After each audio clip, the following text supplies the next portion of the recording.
Welcome to weekend with journalist Sai. ఈ వారం ఇటు రాష్ట్రంలోనూ అటు దేశంలోనూ కూడా కీలక రాజకీయ పరిణామాలే చోటు చేసుకున్నాయి. ప్రధానంగా ముఖ్యమంత్రి నారా చంద్రబాబు నాయుడు గారు 2 శ్వేతపత్రాలు విడుదల చేశారు. 2 కూడా ప్రధాన అంశాలే. ఒకటి పోలవరం ప్రాజెక్టుకి సంబంధించి, రెండోది అమరావతి రాజధాని నిర్మాణానికి సంబంధించి. పనులైతే వేగవంతంగా పూర్తి చేయబోతున్నారు, చకచక నడవబోతున్నాయి. ఢిల్లీ వెళ్ళారు, ఢిల్లీ పెద్దలను కూడా కలిశారు. మరోవైపు డిప్యూటీ సీఎం పవన్ కళ్యాణ్ తనదైన శైలిలో తన మార్క్ చూపించే ప్రయత్నం అయితే చేస్తున్నారు. తనదైన 5 శాఖలు ఏవైతే ఉన్నాయో ఆ శాఖలకు సంబంధించి ప్రధానంగా గ్రామీణాభివృద్ధి, పంచాయతీరాజ్కి సంబంధించి ఆయన చేస్తున్న కృషి లేదంటే ఆయన పెడుతున్న ఎఫర్ట్ ఎంతవరకు ఫలితాలు ఇస్తాయి. అలాగే లోక్సభను దద్దరిల్లించేశారు రాహుల్ గాంధీ అనేది ఒక రకంగా ఒక జోష్ తీసుకొచ్చారు INDA కూటమిలో. ఓవరాల్గా వీటన్నిటికీ చర్చించేద్దాం ఇదే అంశం మీద ఇవాళ weekend with journalist Sai. Sir, ప్రధానంగా చూసుకుంటే 2 శ్వేతపత్రాలు అంటే మొత్తం 7 అన్నట్టున్నారు కదా లెక్క. రెండిట్లో పోలవరం ప్రాజెక్టు గురించి ఆయన విడుదల చేసిన శ్వేతపత్రంతో ప్రాజెక్ట్ మీద ఆయనకున్న విజన్, బాబు గారు అంటే ఒక విజన్ కేర్ ఆఫ్ అడ్రస్ అంటారు కాబట్టి ఒక విజన్ ఏమర్థమైంది? పోలవరానికి ఆల్రెడీ అంతకుముందే ఆయన సోమవారం వెళ్ళినప్పుడే ఒక క్లారిటీ వచ్చేసింది. టైం తీసుకుంటుంది ఇమ్మీడియట్గా. ఇదివరకటికి మళ్ళీ సోమవారం పోలవరం లాంటి రివ్యూలు అనవసరం. అర్థమైపోయిందా? ఎందుకంటే అప్పుడు జరిగినా కంప్లీట్ అవుతుంది అంటే అవ్వదు. కాబట్టి ఇప్పుడు అట్లా దానివల్ల ఏమైందంటే పబ్లిక్లో ఒక హైప్ క్రియేట్ అయ్యి అది అవ్వలేదన్నటువంటి నెగిటివిటీ వచ్చింది ఈ దఫా. అందుకనే జాగ్రత్తగా డిస్టర్బెన్స్ అంతా జగన్ వలన, నాశనం చేసిందంతా జగన్మోహన్ రెడ్డి. ఆ రోజున కాంట్రాక్టర్లు మార్చడం వల్ల తలెత్తింది. ఆ కాంట్రాక్టర్లు మార్చిన టైంలో సరైనటువంటి అధికారులు ఉండుంటే కనుక దాన్ని ఇట్లాగా డివియేట్ కాకుండా చూసేవాళ్ళు. వాళ్ళ వలన ఇది ఫెయిల్ అయ్యింది. అది జగన్ నిర్లక్ష్యం వలన. జగన్ లాంటి రాష్ట్రానికి పనికిరాడు, భవిష్యత్ రాజకీయానికి పనికిరాడు. ఈ కాన్సెప్ట్ని జనంలోకి తీసుకెళ్లాలనుకున్నా. కానీ ఇక్కడ చిన్న డౌట్, 2014 నుంచి చూసుకుంటే ఆయన అధికారంలో ఉన్నప్పుడు ఇందాక మీరు అన్నట్టు సోమవారం పోలవరం అనే కార్యక్రమం పెట్టడం, లేదంటే బస్సులతో జనాన్ని అక్కడ తీసుకెళ్ళి జరుగుతున్న డెవలప్మెంట్ చూపించడం, ఇవన్నీ ఒక మార్క్ వేసుకునే ప్రయత్నం చేశారు. కానీ ఆ ప్రయత్నం సక్సెస్ అవ్వలేదు. 5 ఏళ్ల పాటు దాన్ని చూపించి మళ్ళీ అధికారంలోకి రావాలనుకున్నారు తప్ప దానికోసమే ఆయన ఓటమి పాలైన తర్వాత అధికారంలోకి రాకపోయినా ఆ మచ్చ చెరిపి వేసుకునే ప్రయత్నం ఈ శ్వేతపత్రంలో ఏమైనా కనిపించిందా? బేసిక్గా ఈ దఫా శ్వేతపత్రాల ఉద్దేశం ఒకటి. ఇదివరకు ఏంటంటే జగన్ అనే నేనైతేనే ఇవన్నీ పూర్తి చేయగలను అని చెప్పారు. 2014కి ముందు నా వల్లనే జరుగుతుంది, నేనే ఒక పర్ఫెక్ట్ ప్లానింగ్ తో ఉన్నాను, రాష్ట్రం విడిపోయిన తర్వాత ఒక సిస్టమేటిక్ గా చేస్తున్నాను, ప్రణాళికాబద్ధంగా డెవలప్ అవుతోంది అని చెప్పుకొచ్చారు. జగన్ లాంటి వాడికి ఏం అనుభవం లేదు కదా అని చెప్పుకొచ్చారు. అయితే జగన్ అధికారంలోకి వచ్చాడు, ప్రజలు ఇచ్చేశారు. ఇప్పుడు మళ్ళీ జగన్ అనేటువంటి వాడు రాకూడదు అన్నటువంటిది వీటి వెనకాల ఉన్న ప్రధాన లక్ష్యం. అంటే మొత్తం నాశనం చేశాడు. ప్రతి దాంట్లో కూడా ఏం చెప్తున్నారు ఆయన, అదంతా నాశనం అయిపోయిందని చెప్తూ దీనికి అంతటి కారణం జగన్మోహన్ రెడ్డి తన అహంకారము, తనకి అనుభవలేమి, తన తెలివి తక్కువతనం, తన తెలతెక్కతనం, వీటితో నాశనం చేస్తాడు. అసలు ఇట్లాంటి వాడు రాజకీయాలకు పనికిరాడు, ఇట్లాంటి వాడు ముఖ్యమంత్రిగా పనికిరాడు అని చెప్పే ప్రయత్నమే ఈ శ్వేతపత్రాలు. ఎందుకంటే ఇవేం కొత్త ఇష్యూస్ కాదు. పోలవరం అయినా లేకపోతే అమరావతి అయినా ఇవన్నీ కూడా గత నుంచి విమర్శిస్తూ వచ్చినాయే, అంతకుముందు నడిచినాయే, అంతకుముందు 5 ఏళ్ళు కూడా నడిచినాయి. అది ఎంత మేరకు నడిచింది అనేది జనం చూశారు, ఆ తర్వాత ఏం జరిగింది అనేది జనం చూస్తున్నారు. కానీ పాయింట్ ఏంటంటే అప్పుడు పూర్తిగాల, తర్వాత పూర్తిగాల. ఇప్పుడు అమరావతి పూర్తవుతుంది, పోలవరం పూర్తి ఇప్పుడే అవ్వదు, అంతేనా? అది స్పష్టంగా కనబడుతోంది. ఆ కాన్సెప్ట్ తో పాటుగా దీనికి అంతటికీ కారణం జగన్మోహన్ రెడ్డి ఆలోచన ధోరణే. నేనేమో ఒక సిస్టమ్ తయారు చేద్దాం అనుకున్నాను, అది కొలాప్స్ చేసిన జగన్మోహన్ రెడ్డి అని చెప్పే ప్రయత్నమే ఇక్కడ జరుగుతున్నది. కానీ స్ట్రైట్గా పోలవరం లాంటి ప్రాజెక్ట్ పూర్తి చేయడానికి 10 ఏళ్ళ సమయం సరిపోదా ఏ ముఖ్యమంత్రికైనా? దాంట్లో వాస్తవాలను ప్రజలకి చెప్తే ధైర్యంగా 10 ఏళ్ళు కాదు 15 ఏళ్ళైనా కరెక్ట్గానే ఉంటుంది. ఒక భారీ అంటే 15 ఏళ్ళని అవ్వదనా? అంటే బేసిక్ సమస్య ఏంటంటే పోలవరం ప్రాజెక్ట్లో కన్స్ట్రక్షన్ పార్ట్ 3-4 ఇయర్స్లో కానిచ్చేయచ్చు. కానీ అసలైనటువంటి పాయింట్ని వీళ్ళందరూ ఒకటి కేంద్రంలో బీజేపీతో కలిసి ఉన్నారు కాబట్టి తప్పు మీదే అంటారు కాబట్టి అన్నటువంటి రూట్లోనే సాగుతున్నది. అప్పుడైనా తర్వాత జగన్మోహన్ రెడ్డి అయినా వీళ్ళందరూ కూడా. అసలు లాజికల్ పాయింట్ ఏంటంటే R&R ప్యాకేజీ మీద ఈ రోజు వరకు స్పష్టత లేదు. పోలవరం నిర్మాణం పెద్ద కష్టం కాదు, అది 15,000 కోట్లు 16,000 కోట్లు ఇవాళ లెక్కన 22,000 కోట్లకు అవుతుంది అనుకుంటా. ప్రాజెక్ట్ నిర్మాణం ఇంకా 29కి లెక్కేసుకుంటే 30,000 కోట్లు 32,000 కోట్లు అవుతుంది. మెయిన్ కాంపెన్సేషన్ పార్ట్ ఇదివరకు 3,000 కోట్లు తర్వాత 33,000 కోట్లు అయింది, ఇప్పుడు 50,000 కోట్లకు వెళ్తుంది. ఆ డబ్బులు ఎవరిస్తారు? అది కేంద్రమే ఇవ్వాలని ఆనాడు చంద్రబాబు తర్వాత జగన్మోహన్ రెడ్డి ట్రై చేస్తున్నారు. కేంద్రం ఏమంటది, మీ ఇష్టం వచ్చిన లెక్కలేసి పరిహారాలు మేము ఎట్లా ఇస్తామంటుంది. ఆ రెండింటి మధ్యన సమన్వయం లేదు. పోనీ ఇవ్వను అని చెప్పట్లా, ఇవ్వనని చెప్తే ప్రాజెక్ట్ ఆగిపోతుంది. ఇస్తాను అని చెప్పట్లా, ఏదో కొర్రీ వేసి ఆగుతున్నది. కొర్రీలతో సంబంధం లేకుండా ఇది మేము ఇస్తాం లేదా మేము ఇంతవరకు ఇస్తాం అని చెప్పాలి. అది అట్లా చెప్పట్లా. దాంట్లో మీరు డిపిఆర్ పట్టరండి అంటది, అది అంటది, ఇది అంటది, ఇట్లాగుంది. అదే సందర్భంలో ఇక్కడ వీళ్ళకి ఏంటి, ఆ రోజున ఉన్నటువంటి నిర్వాసితుల సంఖ్యను భారీగా పెంచేశారు, ముంపు ప్రాంతాన్ని భారీగా పెంచేశారు. దానివల్ల ఎదురవుతున్నటువంటి సమస్య ఇక్కడ 2014 టైంలోనూ ఎన్డీఏలో భాగస్వామిగా ఉన్నారు, ఇప్పుడు కూడా ఎన్డీఏలో భాగస్వామిగా ఉన్నారు. కేంద్రం సహాయం చేయనని ఏమీ చెప్పట్లేదు, జాతీయ హోదా కలిగిన ప్రాజెక్ట్ కాబట్టి. ఇప్పుడు మీరు చెప్పిన ఈ కొర్రీలు ఇవన్నీ తీర్చుకోవాలంటే ఎవరు అడగాలి అసలు కేంద్రాన్ని? కేంద్రం ఇవ్వట్లేదు, సరే ఎన్డీఏలో భాగస్వామిగా ఉండి కూడా ఎందుకు సాధించలేకపోతున్నారని? ఇద్దరూ ఫెయిర్గా కూర్చుని మాట్లాడాలి, కేంద్రం కానీ వీళ్ళు కానీ. వాళ్ళు వీళ్ళతో మాట్లాడుతున్నారు, వీళ్ళు వాళ్ళతో మాట్లాడుతున్నారు. మనకి వీళ్ళు మాట్లాడింది ఇక్కడ వస్తుంది కానీ వాళ్ళు ఏం మాట్లాడారో ఇక్కడ రావట్లేదు. అసలు పాయింట్ ఏంటంటే నిర్వాసితులు 3,000 నుంచి 33,000 కోట్లకి వెళ్ళింది. ఇంతవరకు దానికి క్లారిటీ లేదు. 3 నుంచి 9 ఓకే, 33,000కి ఎందుకు వెళ్ళింది అంటే క్లారిటీ లేదు. దానికి మొన్న కొంతమంది చెప్పేది ఏంటంటే దాంట్లో 18 ఏళ్ళు దాటిన వాళ్ళు పెరిగారు అన్నాడు. ఓకే, 18 ఏళ్ళు దాటిన వాళ్ళు పెరిగితే ఏకంగా 33,000 కోట్లు కావదు కదా. 3 నుంచి 9,000 కోట్ల నుంచి 33,000 కోట్లకి. అంటే కాంపెన్సేషన్ కాస్ట్ కూడా మన ఏం చెప్పింది అది కదా, 36% గత 5 ఏళ్ళతో పోల్చుకుంటే ఇప్పుడు పెరుగుద్ది కదా, అది కూడా యాడ్ అవుతుంది కదా. అప్పుడు అదే కదా లెక్క. అప్పుడు 3 నుంచి 9,000 కోట్లకి వెళ్ళాలి, కొన్ని 50% అనుకో. 33,000కి ఎందుకు వెళ్ళింది ప్రాక్టికల్గా? అది ఎవరు అర్థమయ్యేలా చెప్పి. పరిహారం పెరగడంతో పాటు బాధితుల సంఖ్య కూడా పెరిగింది. ఎందుకు పెరుగుద్ది? బాధితులు కొత్తగా మునుగుతుంటే పెరుగుతుంది, కొత్త ప్లేస్ ఏమన్నా అదనంగా మునుగుతుంటే పెరుగుతుంది. అదనంగా మునగట్లేదు కదా.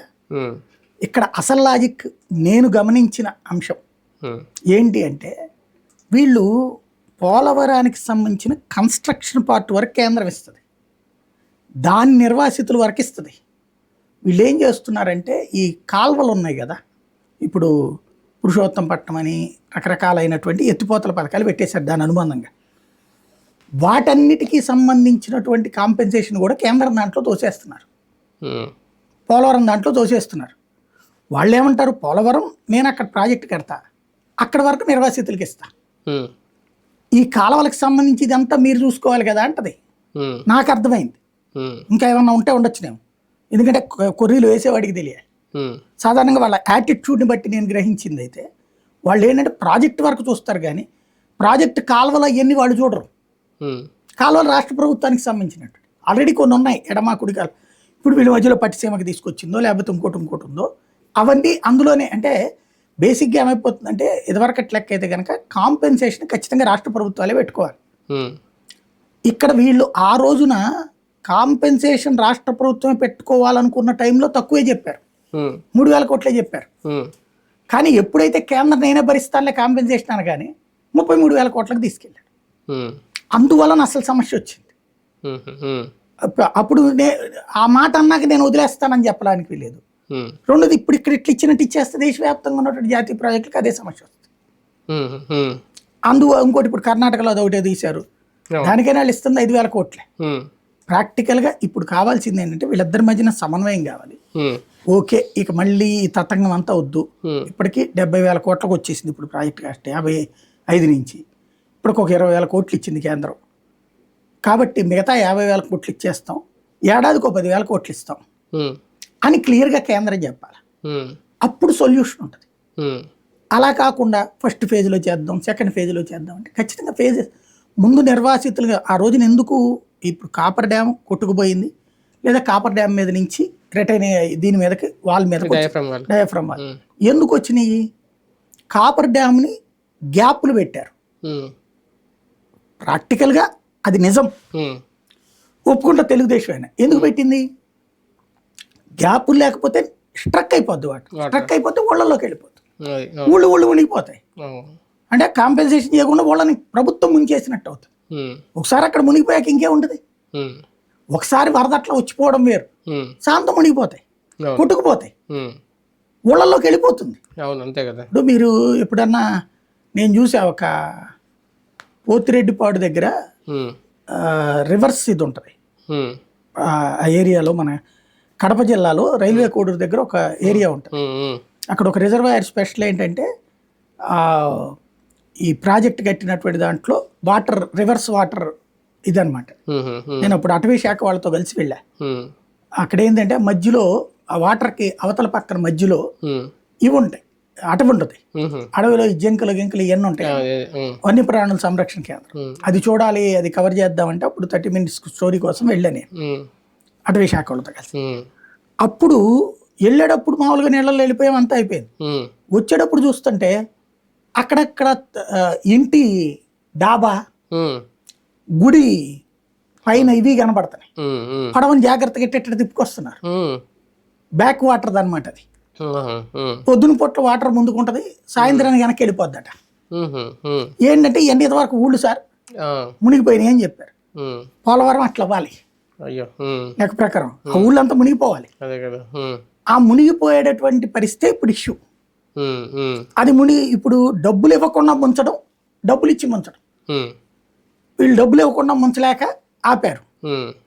అలాగని అది పూర్తి కాకుండా R&R ప్యాకేజీ పూర్తి కాకుండా పోలవరం పూర్తి చేయలేరు. ఫస్ట్ సింపుల్ లాజిక్ అది. R&R ప్యాకేజీ ఒక్క రోజులో అయ్యేది కాదు, 1,00,000 మందిని తరలించాలంటే. కానీ జాప్యం చేస్తే ఇంకా దాని కాస్ట్ పెరుగుతుంది, బాధితులు పెరుగుతారు ఖచ్చితంగా. ఇప్పుడు 36%, రేపు 56% అవ్వచ్చు. నేను అంటుంది అదే, సొల్యూషన్ అనేది జాయింట్ గా ఉండాలి. వీళ్ళు నిజాలు మాట్లాడాలి, వాళ్ళు వాస్తవాలకి దగ్గరగా పరిహారం ఇవ్వాలి. కేంద్రం పరిహారం ఇచ్చి తీరాలి, ఇవ్వకపోతే రాష్ట్రానికి నష్టం. అయితే ఎంత ఇవ్వాలి? ఇక్కడ అప్పట్లో జగన్ ఏమి సెటరైట్ చేసుకొద్దాం అనుకున్నాడు, ఫస్ట్ ఫేజ్ వరకు అన్నటువంటి. అంటే ఫస్ట్ ఫేజ్ వరకు కొంత మునుగుతుంది, ఓ 10,000 కుటుంబాలు ఎంతో మునుగుతుంది, అంతవరకు సెట్ చేద్దాం అనుకుంటున్నాడు. కానీ అది కూడా డేంజర్. ఎందుకంటే గతంలో శ్రీశైలం, నాగార్జున సాగర్ నిర్వాసితుల సమస్యలు ఇప్పటికీ కోర్టులో ఉంటాయి. పోతిరెడ్డిపాడు తర్వాత ప్రతి ప్రాజెక్టుకి సంబంధించి ఇప్పటికి కూడా అల్లాడుతూ ఉంటాం. ఎందుకు వాళ్ళ కడుపు కొట్టాలి మనం? ఇప్పుడు నీ ఇంటిని ముంచేస్తే ఊరుకుంటావా? వాళ్ళ జీవితం అంతా ప్రశాంతంగా బ్రతుకుతున్నటువంటి ఊళ్ళల్లో వాళ్ళని ఇవాళ రోడ్డు మీదకి లాక్కొచ్చి ముంచేసి నేనేం చేయనంటే ఎట్టక ప్రభుత్వం అనేది? ఇన్ని లక్షలు, ఇన్ని కోట్ల మంది జనాభాకి కడుపు నింపేటటువంటి ఒక కార్యక్రమంలో వాళ్ళు బాధితులు అవుతున్నారు. వాళ్ళు ఒక రకంగా త్యాగం చేస్తున్నారు. త్యాగం చేసే వాడికి ఫుడ్ పెట్టాలి కదా మనం. వాడి త్యాగానికి ఆ రేంజ్లో ఇప్పుడు నాకు అక్కడ ఎట్లుంటుంది, ఒక పేద బిల్డింగ్ ముందు ఒకటి కట్టుకుని ఉంటాడు 5 లక్షలకు, 10 లక్షలు, తర్వాత 20, 30, 40, 50 అట్లా కట్టుకుని ఉంటాడు కదా. ఇప్పుడు అది మునిగిపోద్ది కదా. ఇంకోటి అక్కడ ఒక పొలం ఉంది, ఇంతకాలం అదేంటి సారవంతమైన భూములు, ఏడాది పొడుగునా పంటలు పండుతాయి, కూరలు పళ్ళు ఇట్లాంటి ఏడాది పొడుగునా సంపాదించుకోగలిగేటువంటి వాళ్ళకి ఇప్పుడు తీసుకొచ్చే దిక్కుమాలిన ఏరియాలు ఇస్తాం మనం, ఏ కొండ ఏరియాలోనో ఇట్లాంటివి. ఈ కాంపెన్సేషన్లు పెద్దగా పనికిరావు నన్ను అడిగితే. కానీ తప్పదు, ఇంకంత మించి ఏం చేయాలో ప్రాజెక్ట్ కట్టేటప్పుడు. అలాగే త్యాగం చేసే వాళ్ళకి మినిమం కట్టసి మనం చేయడం, అది బాబు గారు అడగడంలో తప్పు లేదు, వాళ్ళు ఇవ్వాల్సిన అవసరం ఉంది. దానివల్ల ఆగుతుందన్న నిజం మాట్లాడలే వీళ్ళెవరు. కానీ 5 ఏళ్ళు అయితే పూర్తవుతుంది అనేది ఒక క్లారిటీ. డయాఫ్రామ్ వాళ్ళు మళ్ళీ నిర్మాణానికి సంబంధించి 2 సీజన్లు అయితే అవ్వాలి అని చెప్పిన తర్వాత అంతర్జాతీయ నిపుణులు రావడం, వాళ్ళు ఇచ్చిన క్లారిటీతో, అంటే వాళ్ళు చెప్పిన ఈ సమస్యలన్నీ పరిష్కరించవచ్చు చెప్పేది ఒక క్లారిటీ ఏమైనా వచ్చిందా ఈసారి ప్రాజెక్ట్ నిర్మాణం ఇంకా స్పష్టత ఏం లేదు ప్రస్తుతం. మొన్న ఆయన చూసి రావడం, తర్వాత శ్వేతపత్రం, ఆ తర్వాత మళ్ళీ ఆ లిస్టు అక్కడికి వెళ్ళింది కేంద్రం దగ్గర. డయాఫ్రమ్ వాళ్ళు ఒక సీజన్ లో అవ్వదు. డయాఫ్రమ్ వాళ్ళు కాపర్ డ్యామ్ 1, 2 కూడా చాలదు, 4 సీజన్లు అంది. అందుకే చంద్రబాబు గారు అది ఇంకోటి అక్కడ అసలు లాజిక్ అక్కడే ఉండిపోయింది కదా. డయాఫ్రమ్ వాళ్ళు కట్టడం అయిపోతుంది, మళ్ళీ కాపర్ డ్యామ్ నుంచి దాని మీదకి నీళ్ళు వస్తే ప్రయోజనం ఏముంది? కాపర్ డ్యామ్ కట్టాలండి, కాపర్ డ్యామ్ కట్టాలంటే నీళ్ళ ఊళ్ళల్లోకి వెళ్ళిపోతాయండి. మరి అక్కడ వాళ్ళని తరలించకుండా ఏం చేస్తారు? అదే ఇప్పుడు తేల్చేందుకోసమే చంద్రబాబు గారు ఢిల్లీ వెళ్ళి. శ్వేతపత్రం విడుదల చేసినా ఎప్పుడు పూర్తవుద్ది అనేది ఒక ఎడతగని చర్చలాగే మిగిలిపోయింది. అంటే పోలవరానికి సమస్యల్ని సంబంధించి మాట్లాడతాం కానీ శ్వేతపత్రంలో ఉమ్. పరిష్కారం చెప్పాం. పరిష్కారం ఉండదు దానికి. ఎప్పుడు అంతే ఉంది. వాళ్ళు ఇంత ముందు డెడ్ లైన్ చాలా పెట్టారు 4-5 వైసీపీ ప్రభుత్వంలో. అలాగే వీళ్ళైతే ఇప్పుడు ఏమీ లేదు డెడ్ లైన్. 2018 అని దేవినేని ఉమా, 2022 అని అనిల్ యాదవ్. అనిల్ ఆ తర్వాత ఇంకే డెడ్ లైన్ లేదు. ఇంకా ఈయన ఆయన ఏం పెట్టలేదు. చెప్పాడు, ఎప్పుడు అవుతుందో నాకు తెలియదు అన్నాడు అమటరామ్. అవును. ఇప్పుడు అదే పరిస్థితి. ఇప్పుడు ఏం ఎప్పుడు చెప్తారు? అవుతుంది అంటే నీరు పల్లం ఎరుగు నిజం దేవుడు ఎరుగని కేంద్రానికి వాళ్ళకి తెలియాలి. అమరావతి విషయంలోనైనా రెండో శ్వేతపత్రం అంటే చాలా వేగంగా చర్యలు తీసుకుంటున్నారు. ఆయన ఒక రకంగా బాబు గారి ఒక డ్రీమ్ ప్రాజెక్ట్ అనుకోవచ్చు అది. ఖచ్చితంగా అంటే ఒకటి ఖాయం, 0 నుంచి ఎంత ఎదిగినా సక్సెస్. జగన్మోహన్ రెడ్డి చేసిన పెద్ద ఫెయిల్యూర్ ఏంటంటే ఏమీ కానీకుండా ఉంచడం. ఇప్పుడు చంద్రబాబు గారు అక్కడ కన్స్ట్రక్ట్ చేపిస్తున్నటువంటి వాటిని నేను ఆపేయడం. కాబట్టి ఆపిన వాటిని చేసినప్పుడు ఆటోమేటిక్గా సక్సెసే కదా.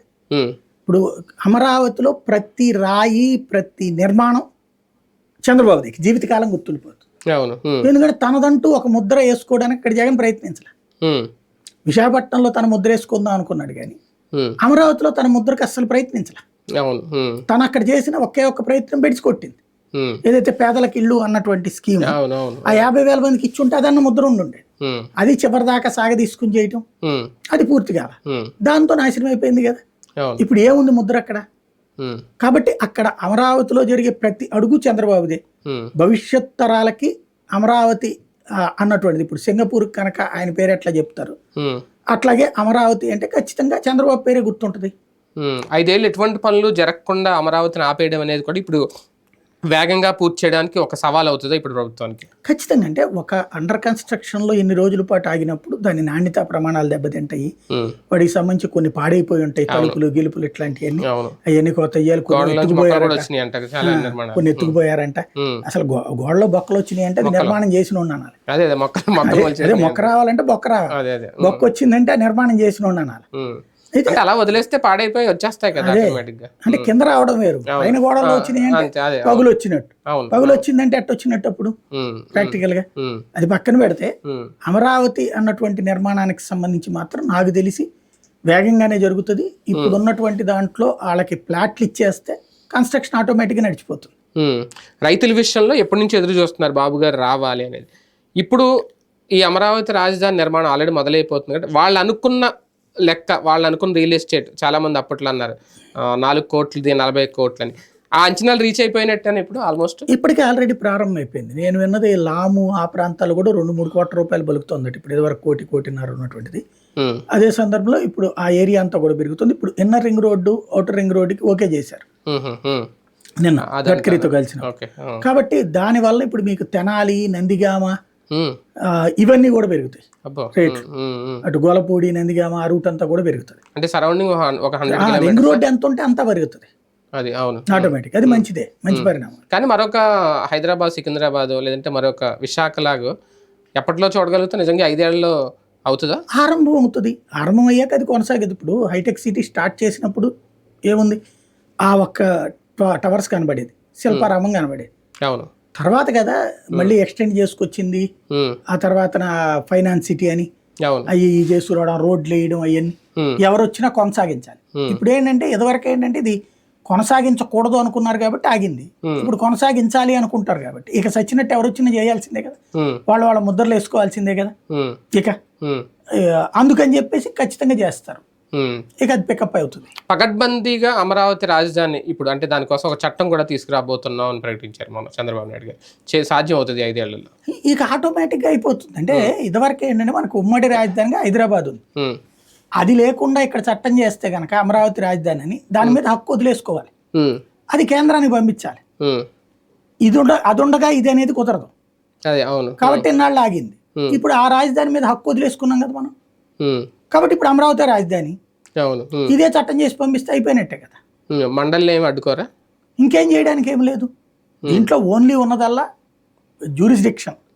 ఇప్పుడు ఆయన తేల్చుకోవాల్సింది 29 గ్రామాలు పెడతారా, inner ring road, outer ring road ఇవన్నీ కలిపినటువంటి అమరావతి పెడతారా, తెనాలి బీజీటీఎం ఉడా పరిధి పెడతారా, ఓన్లీ 29 గ్రామాలు పెడతారా, అదొకటే తేలా. న్యాయపరంగా ఎదురయ్యే చిక్కులు ఏమన్నా కనిపిస్తాయి అమరావతికి? ఎందుకంటే గతంలో అసెంబ్లీలో బుగ్గన రాజేంద్ర రెడ్డి గారు లేవనెత్తిన ఒక అంశం దాదాపు 2050 ఎకరాలు వీళ్ల బినామీలో కొన్నారని చెప్పి ఆధారాలతో డేట్లతో సహా బయట పెట్టారు. అప్పుడు దాని మీద వాళ్ళు లీగల్గా వెళ్తే, అంటే నిన్న బాబు గారు కూడా మొన్న మాట్లాడినమాట, లీగల్గా సమస్యలు ఎదురైనా సరే దాన్ని ఎదుర్కొంటాము అంటే ఆ ఉద్దేశమేనా? బేసిక్గా లీగల్ ప్రాబ్లం అయితే తెలుగుదేశానికి ఏముండదు, ఉండదా? వాళ్ళు చాలా స్ట్రాంగ్ అందులో. ఉమ్, ఇంకోటి లీగల్గా అన్ని ఫ్రేమ్స్ చెక్ చేసుకుని చేస్తారు. ఇప్పుడు జగన్కి చంద్రబాబుకి ఉన్న తేడా ఏంటంటే, బాబు ఒక చట్టం చేసేటప్పుడు దానికి సంబంధించిన చట్టాన్ని తయారు చేసేటప్పుడు ఆ డిపార్ట్మెంట్ న్యాయశాఖతో సంప్రదించాలి. ఉమ్, న్యాయశాఖ దాంట్లో సలహాలు ఇస్తుంది, చట్ట ప్రకారం ఇట్లా తేడా రాకుండా ఇట్లాగా పెట్టండి అని చెప్పి. వాళ్ళు చెప్పినటువంటి సూచనలతో సెట్ చేసి ఫైనల్ బిల్ చేసి అది అప్రూవల్ పంపిస్తారు. మళ్ళీ న్యాయశాఖ ఓకే చేస్తుంది. కాబట్టి అందులో ఏంటంటే సీనియర్ మోస్ట్ లీగల్ ఎక్స్పర్ట్స్ ఉంటారు, ఉమ్, ఈ అడ్వకేట్ జనరల్స్, వీళ్ళ సలహాలు కూడా ఉంటాయి. ఉమ్, అది ఎప్పుడైతే నడుస్తుందో పర్ఫెక్ట్గా వాళ్ళకి ఒక అవగాహన ఉంటుంది. ఉమ్. ఇంకా దాంట్లో ఏం చేయడానికి వీలుండదు. ఇన్సైడ్ ట్రేడింగ్ అనే అంశం మళ్ళీ తెర మీదకి రాదా? ఇంకేం చేయడానికి ఏం లేదు, అది అయిపోయింది, ముగిసిన అధ్యాయం. అది కూడానా? అమరావతి మీదన ఇన్సైడ్ ట్రేడింగ్ అనేటువంటి దాన్ని చట్ట ప్రకారం లేదు ఉమ్, బేసిక్గా. ఉమ్, ఎందుకు లేదంటే నేను ఇంతకుముందు కూడా చెప్పా కదా, అవును, ఇప్పుడు నాకు తెలిసి నేను కొనుక్కున్నా, అంతే. నాకు చంద్రబాబు గారు జేబులో చెప్పారండి నేను కొన్నానంటానా? ఉమ్, ఇన్సైడ్ ట్రేడింగ్ అంటే ఏంటి, ముందుగా సమాచారం తెలుసుకుని కొనుక్కున్నారు, ఉమ్, కొనుక్కున్న తర్వాత రేట్లు పెరిగినాయి. ఉమ్, అది ప్రూవ్ చేయలేరు ఎవడు కూడా. ఉమ్, ఇప్పుడు హైదరాబాద్ హైటెక్ సిటీ కట్టినప్పుడు చాలా మంది తెలుగుదేశానికి అనుకూలమైనటువంటి వాళ్ళే కొనుక్కున్నారని చెప్తారు. ఇప్పుడు మురళీమోహన్ లేకపోతే ఇట్లాంటి వాళ్ళందరూ కూడా. ఉమ్, అదే సందర్భంలో దాన్ని ఏం చేశాడు రాజశేఖర రెడ్డి వచ్చి ఎక్స్టెండ్ చేసి 60 ఎకరాలకు 60 కిలోమీటర్లకు అట్లాగా వాళ్ళు కొనుక్కోవడానికి ఏర్పాటు చేశాడు. ఉమ్, జగన్ చేయాల్సింది ఏంటి, ఈ 29 గ్రామాలతో పాటు మిగతాదంతా కలిపేసేసి దాన్ని ఒక ఎక్స్టెండ్ చేసుకుని వచ్చుంటే ఉమ్, సరిపోయేది. అవును, అప్పుడు తిన మనుషులు తినడానికి కుదిరేది. అదే కదా. ఉమ్, అట్లా కాకుండా అసలు శాంతం పాడు పెట్టాడు. ఉమ్, ఇక దాంట్లో లీగల్గా కాంప్లికేషన్ అనేది ఏమి ఉండదు. ఇక ఉమ్, ఉమ్, ఇన్సైడ్ ట్రేడింగ్ విషయంలో ఏం కాదు, Hmm. అది ఆల్రెడీ ఫస్ట్లోనే పక్కకి వెళ్ళిపోయింది. ఉమ్, ఆ పదవే లేదని సుప్రీంకోర్టు కూడా చెప్పేసింది కదా. ఉమ్, ఉమ్, ఉమ్, ఇంకా మిగతాదంటారా రైతులది, అది ఇవాళ ఇక రైతులు ఎవడు నిలబడ్డావు. అవును, సరే భూమి కోల్పోయిన వాళ్ళలో ఆ రోజున కొంతమందికి ఆ ఫీలింగ్ ఉంది కాబట్టి వచ్చారు, ఉమ్, వీళ్ళు అది కూడా 4-5 సార్లు తిరిగారు కాబట్టి వాళ్ళు అలా తిరిగితే 4 రూపాయలు వాళ్ళకి కూడా వస్తాయని ఎక్స్పెక్ట్ చేశారు. ఎందుకంటే ఆ రోజున 5 లక్షలు ఇచ్చేసి తీసేసుకున్నారు వాళ్ళ దగ్గర. ఉమ్, అది తర్వాత దాదాపు 2 కోట్లు 3 కోట్లకు అమ్ముడు పోయిందని కోపం వచ్చింది వాళ్ళకి. ఉమ్, వాళ్ళు వచ్చారు, వాళ్ళలో కొంతమంది నిలబడ్డటువంటి వాళ్ళకి చేశారు. ఉమ్, ఇంకా దాంట్లో కూడా ఏం నిలబడదు, ఎందుకంటే ఆ రైతులు కూడా నిలబడరు. ఇప్పుడు అక్కడే ఉండాలి కదా, వాళ్ళు అక్కడే బతకాలి కదా. అవును, ఒక రకంగా అమరావతికి అయితే క్లీన్ చిట్, ఇంకా అంతే క్లియరెన్స్ హ్యాపీగా వెళ్ళిపోతుంది, నిర్మాణం అయితే ఆగదు. కాకపోతే 5 ఏళ్లలో పూర్తి అవుద్దా లేదనేది డౌట్. పూర్తే ఉంది. రాజధాని అనేది అధికారిక అనౌన్స్ అయితే ఉమ్, ఏ రాజధాని పూర్తి అనేది ఉండదు, ఉండదా? ఉమ్, అది కామానే. ఉమ్, ఇప్పుడు హైదరాబాద్ పూర్తయిందా, ఉమ్, తర్వాత ఇదివరకు చంద్రబాబు గారు రాకముందు ఒక రూట్ ఉండేది మనకి, ఎల్బీ నగరు ఇటు ఇదంతా ఉండేది. అవును, అవును, బాబు గారు వచ్చాక అటు చివరికి తీసుకెళ్లారు, ఉమ్, హైటెక్ సిటీ అది. ఇప్పుడు అట్నుంచి ఎక్కడ దాకా వెళ్ళిపోయింది, మియాపూర్ ఉమ్, అవన్నీ వెళ్ళిపోయినాయి. అటు మియాపూర్ దాకా వెళ్ళిపోయింది, ఇటు పక్కన కొండాపూర్, మణికొండ ఇవన్నీ కూడా వెళ్ళిపోయినాయి. ఇదైనా అంతే, ఉమ్, ఎక్స్టెన్షన్ దాని అంతా అదే జరిగిపోతూ ఉంటుంది. ఉమ్, దానికి కామానే తప్పించి పులి స్టాప్ ఉండదు. ఇంకా డెవలప్ ఇంతటితో అయిపోయిందని చెప్పడానికి లేదు, అదో నిరంతర ప్రక్రియ, ఉమ్, డెవలప్మెంట్కి ఆరంభమైనట్టు అంతే. బాబు గారు అధికారం రాగానే జూలై 1న ఏం జరుగుద్ది, నిజంగా పింఛన్ల పంపిణీ జరుగుతుందా లేదా అనుకుంటే ఆయన 95 చేసినా పోనీ 100 చేసినా ఒక్క రోజులో పంపిణీ చేసి ఒక బిగ్ టార్గెట్ రీచ్ అయ్యారా, అది కూడా వాలంటీర్ల సహాయం లేకుండా? ఖచ్చితంగా అనుకుని చేశారు. అంటే వాలంటీర్ లేకపోయినా పని చేయొచ్చు ఉమ్, ప్రభుత్వ ఉద్యోగులతో అన్నటువంటి చేయించి చూపించారు. అయితే ప్రాక్టికల్ గ్రౌండ్ లెవెల్ రిపోర్ట్ వేరు. అవును, జరగడం 95% అయ్యింది, నో డౌట్. ఉమ్, అది కూడా ఒక రోజులో అయ్యింది. మళ్ళీ మిగతా వాళ్ళకి 2వ రోజున ఇచ్చారు. ఇచ్చారు అట్లా. అయితే ఇందులో కొంతమంది పార్టీ బేస్డ్ మీద పక్కన పెట్టినటువంటి ఉన్నాయి. అవును, తర్వాత వచ్చినాయి. 5-6 లక్షల మంది దాకా ఆగినట్టున్నాయి. 2.5 లక్షలు 3 లక్షలు అంటున్నారు, 5-6 లక్షలు అంటున్నారు. ఉహు, 2వ రోజుకి అన్నారు, ఆ 2వ రోజుకి అవలేదు.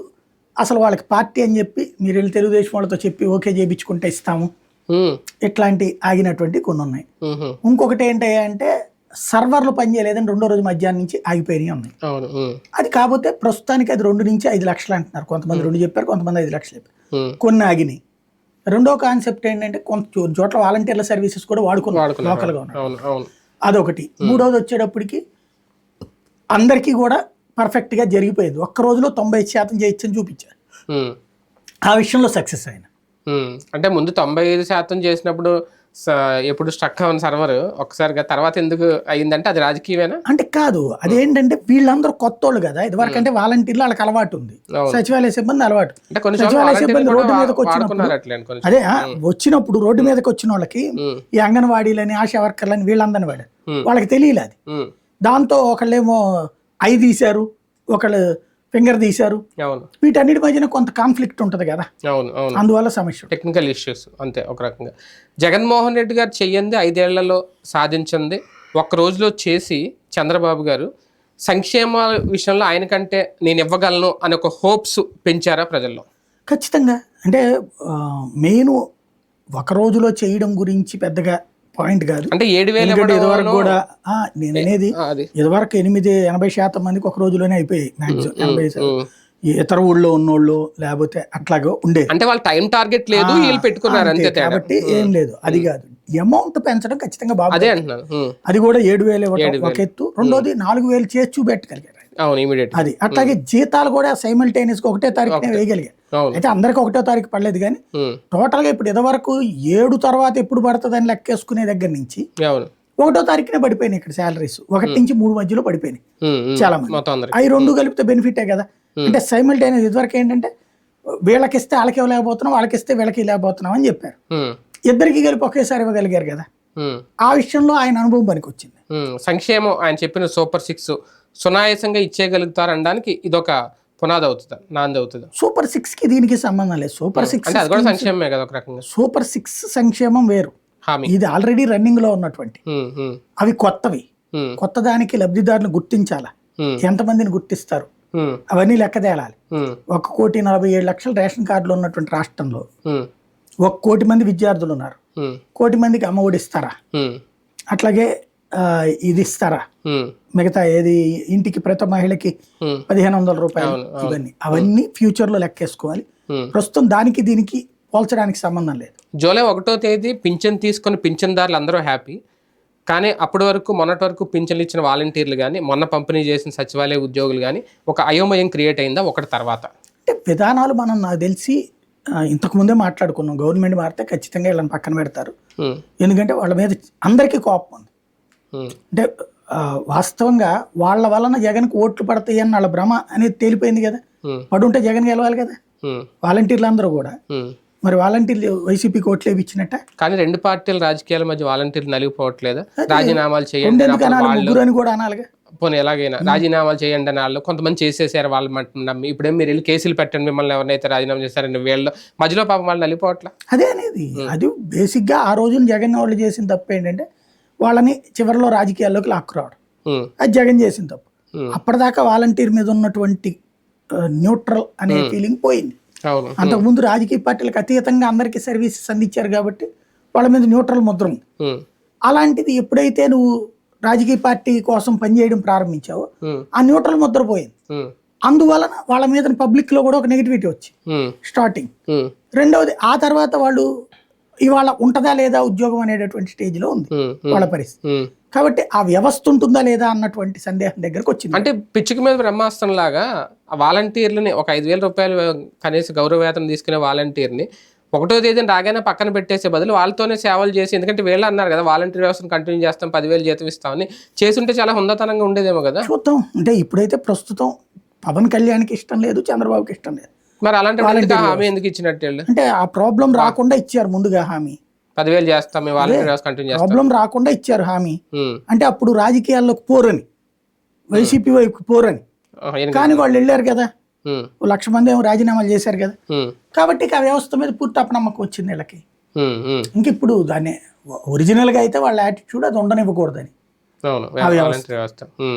కాబట్టి అది ఏం చేస్తారో చూడాలి. సచివాలయాల విషయంలో కూడా అంతేనా, లేదంటే వాటిని ఎవరో కదల్చలేరు అని అనుకోవచ్చా? కదిలిచేస్తారు నాకు తెలిసి. ఇప్పుడు జగన్ తీసుకొచ్చిన ఇంటి వద్దకు పాలన, అది ప్రజల వద్దకు పాలన కాదు, ఇంటి వద్దకు పాలన, దాన్ని మార్చి మళ్ళీ పాత రోజులకు తీసుకెళ్లాలన్నది వీళ్ళ ఏము. పంచాయతీరాజు, మున్సిపాలిటీలు, కార్పొరేషన్ అన్నటువంటి, అంటే నాయకుడి దగ్గరికి వెళ్ళాలా, అధికారి దగ్గరికి వెళ్ళాలన్నట్టుంది వీళ్ళ ఆలోచన. అది మరి చేయడానికి సిద్ధపడుతున్నట్టే కనబడుతుంది. ఎందుకంటే ఇప్పుడు సచివాలయాల్లో ఉన్నటువంటి సిబ్బందికి వేరే వేరే పనులు అప్పు చెప్పారు. ఇప్పుడు సర్వేలు చేయడం అని అవును, అదని అవును. అది చేసినప్పుడు ఇంకా వాళ్ళ ఆఫీస్లో ఏముంటారు. ఉమ్, ఇంకోటి సర్వర్లు పద్దాక మొరాయిస్తున్నాయట, ఉమ్, ఏ రోజు సర్టిఫికెట్లు అవ్వట్లేదు. ఇదివరకు ఎప్పుడు అడిగితే అప్పుడు సర్టిఫికెట్ వాలంటీర్ తెచ్చి ఇచ్చేసేవాడు 24 గంటలు తిరిగితే. ఇప్పుడు అది రావట్లేదు. ఉమ్. కాబట్టి ఆ వ్యవస్థలు క్రమంగా పక్కకి పోయేటట్టు కనబడుతుంది. అంటే మళ్ళీ పంచాయతీ ఆఫీసులు, మీ సేవా కేంద్రాలు ఇవన్నీ యథావిధిగా వచ్చేస్తాయి. మున్సిపాలిటీలు, మున్సిపాలిటీ ఆఫీసులు ఇవన్నీ యథావిధిగా వచ్చేస్తాయేమో. ఉచితాల విషయంలో ప్రధానంగా ఇప్పుడు రేపు ఇసుక ఉచిత పంపిణీ, గతంలో ఇసుక పంపిణీకి సంబంధించి జగన్ సర్కార్ చేసిన తప్పేంటి? అంటే వాళ్ళు ఆ రేటు పెట్టడం తప్పు. 450 రూపాయలు పెట్టాడు టన్ను, ఆ రేటుకు తప్పు లేదు. కానీ ఆ రేటుతో పైన లారీ 10,000కి మించకుండా ఉండాలి. అవును. లారీ వాళ్ళ మీద ఇతనికి కంట్రోల్ లేదు. అప్పుడు ఏం చేయాలి, లారీ వీళ్ళే తీసుకుని అన్న పెట్టాలి. ప్రభుత్వం తరపున, డిపార్ట్మెంట్ తరపున తీసుకుని, మైనింగ్ డిపార్ట్మెంట్ తరపున నువ్వు బుక్ చెయ్యి, నీ ఇంటికి 15,000కి లారీ వచ్చేస్తే ఇసుక అని చెప్పాలి. అట్లా కాకుండా అది మాకేం సంబంధం లేదు, తాంబూలాలు ఇచ్చేసాం తనుగుజావండి అన్నట్టు రేటు పెట్టేసాం, అయిపోయింది అన్న. ఓ లారీ విజయవాడ నుంచి హైదరాబాద్కి ఎంత అవుతుంది? సరుకు సామాన్ తీసుకెళ్తే 10,000 అవుతుంది, 15,000 అవుతుంది. కానీ బెజవాడ నుంచి గుంటూరుకి ఇసుక తీసుకొస్తే 40,000 40,000. అంటే ఏంటి, అక్కడ పేరుకి గవర్నమెంట్కి ఇస్తుందేమో 3,000 రూపాయలు రేటు, లారీకి అయ్యే ఖర్చు 10,000 రూపాయలు, మిగతా అదంతా మధ్యలో వాడిది అంటున్నాడు, బ్రోకర్ తింటున్నాడు. కానీ ఇసుక మీద అంత క్రైసిస్ క్రియేట్ చేయాల్సిన అవసరం ఏమొచ్చింది అసలు అప్పుడు? నాకు తెలిసి క్రైసిస్ అయితే లేదు. అంటే ఇసుక అయితే రీచ్ల దగ్గర బాగానే ఉంది, టన్నులు ఇసుక. కానీ సామాన్యుడికి అందే విషయంలో మాత్రం అదొక ఏదంటారు కదా, వరప్రసాదంలాగా అయిపోయిందని. ఎందుకు అవుతుంది? సామాన్యుడికి ఇసుకతో ఏం పని? అదే భవన నిర్మాణం కానీ ఇంకా వాళ్ళకి భవన నిర్మాణం ఎవరు చేస్తారు? సామాన్యుడు చేస్తాడా? చిన్న ఇల్లు కట్టుకోవాలన్నా 30,000 40,000 పెట్టి ఒక ట్రక్ ఇసుక కొనుక్కోవాలంటే సాధ్యం అవుద్ది. అదే చెప్తున్నా, అక్కడే రేటు తేడా వచ్చింది అంటున్నా. తేడా వచ్చినట్టుంది. అది సామాన్యుడితో లింకప్ చేయొద్దు. ఇసుక అనేది పేదవాడింటికి అప్పుడు ఫ్రీగానే పెట్టారు, కాకపోతే పేదవాడు డైరెక్ట్ గా తీసుకెళ్లేదట, వీళ్ళ దగ్గర కొనాల్సిందే. కాన్సెప్ట్ అలా ఇసుక విషయంలో మెయిన్ సమస్యల్లో ఏంటంటే కంట్రోలింగ్ లేకపోవడం. 3 రకాల విధానాలు పెట్టారు, 3 ఫెయిల్ అయ్యాయి. అది మెయిన్ మైనస్. దాంతోపాటు గవర్నమెంట్ నెలకు ఏడాదికి ఒక 750 కోట్ల రూపాయలు డబ్బులు సంపాదించుకుంది దాని మీద. ఇప్పుడు రావు ప్రభుత్వానికి 10 పైసలు కూడా రావు. దాంట్లో ఆ రోజున ఫెయిల్ అయ్యింది ఆ ఇష్యూలు. ఇంకోటి, ఆ 45,000 రూపాయలు అయ్యేది 15,000కో 20,000కో గవర్నమెంట్ ఇచ్చి ఉంటే అనుకునేవాళ్ళు కాదు కదా. ఇప్పుడు ప్రభుత్వం ఒక ఆదాయ మార్గాన్ని క్లోజ్ చేసుకుందా? అంతే కదా, ఇసుక వల్ల. అంతే. అదే మార్గం క్లోజ్ చేసుకోవడమే కాదు, బిల్డర్లకి వాళ్ళందరికీ బెనిఫిట్. అంటే వీళ్ళ ఆలోచన తీరు, వాళ్ళ ఆలోచన తీరు ఏంటంటే ఇసుక ఫ్రీగా తింటే నాయకులు తింటారు, మనకేంటి ప్రభుత్వం తిందాం అనుకుంది. అది ప్రభుత్వంగా 750 కోట్లు, ఒక 750 కోట్లు పార్టీగా వాళ్ళు తిని ఉంటారు పై స్థాయిలో. వీళ్ళొక 750, వాళ్ళొక 750 వచ్చి ఉంటాయి. ఆ సదర సంస్థ ఒక 200 కోట్లు మింగి ఉంటుంది. అంటే ఆర్థిక ప్రయోజనం లేకపోయినా రాజకీయ ప్రయోజనం ఉంటుంది ఇలా ఫ్రీ ఇవ్వడం వల్ల. అదే కదా వీళ్ళ ఆలోచన. అంటే ఆర్థిక ప్రయోజనం ఉంటుంది, ఇది ఉంటుంది. ఇప్పుడు బిల్డర్లకి ₹1 మిగులుద్ది, అలాగే బిల్డర్లు ఎక్కువ ఎవరు ఉంటారు? రాజకీయ నాయకులే ఉంటారు. ఆ విధంగానే బెనిఫిట్ అవుతారు. రాజకీయ నాయకుడికి 2 వైపులా బెనిఫిట్. ఆ బెనిఫిట్ పబ్లిక్ ఏం రీచ్ అవుతుంది?